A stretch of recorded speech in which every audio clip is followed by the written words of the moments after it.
যদি মনে করে রুমিন ফারহানার পাশে কোনো দল নাই, রুমিন ফারহানা কি করবে, তাইলে সে তার জীবনকালের সবচেয়ে বড় ভুল করতে। আমি হাসিনা সহ তার পুরো প্রশাসনকে 1 মিনিটের জন্য তোয়াক্কা করি নাই। সুতরাং কোন দল, কোন মতের মানুষ যদি মনে করে রুমিন ফারহানার পাশে দল নাই, তাকে পরিষ্কার বলে দেই, রুমিন ফারহানার পাশে সরাইল আশুগঞ্জের মানুষ আছে। রুমিন ফারহানার উপরে তার বাবা মা মুরব্বীদের দোয়া আছে।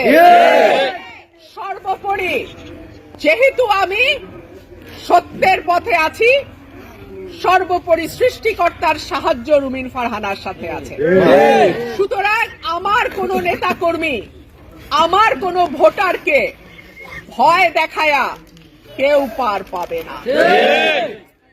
প্রিয় ভাই ও বোনেরা আমার, গত 15 বছর যা হয়েছে আমরা সেটার প্রতিশোধ নিতে চাই না। আমরা সম্প্রীতি সৌহার্দ্যের রাজনীতিতে বিশ্বাস করি। আমরা বিশ্বাস করি এই ছোট বাংলাদেশে আমরা প্রত্যেকের কোনো না কোনো ভাবে পরিচিত, আত্মীয়, সম্পর্কিত। সুতরাং আসুন, আগামীর যে বাংলাদেশ, সেইটা আমরা দল মত ভিন্ন হতে পারে, তাতে কিছু যায় আসে না, কিন্তু একটা সুন্দর বাংলাদেশের স্বপ্ন আমরা সবাই দেখি। সেইটার যাত্রা আশা করি আগামী 12ই ফেব্রুয়ারি যে নির্বাচন হবে, সেইখান থেকে একটা সুন্দর যাত্রা আমরা শুরু করতে পারবো। আর সকলকেই আমি সাবধানও করি, মনেও করাই, বাংলাদেশে জবরদস্তির রাজনীতি আর কোনোদিন প্রতিষ্ঠা করা যাবে না। কেউ যদি মনে করে ভয় দেখায়া জবরদস্তি করে আগামী দিনে রাজনীতি করবে, মানুষ তার দাঁত ভাঙা জবাব দেবে।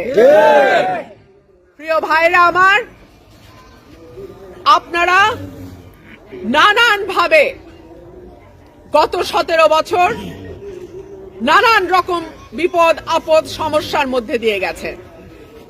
আগামীতে যারাই সরকার গঠন করুক না কেন, আমি যদি এই এলাকার এমপি হতে পারি আপনাদের ভোটে, আপনাদের প্রত্যেকের সমস্যা হবে আমার সমস্যা।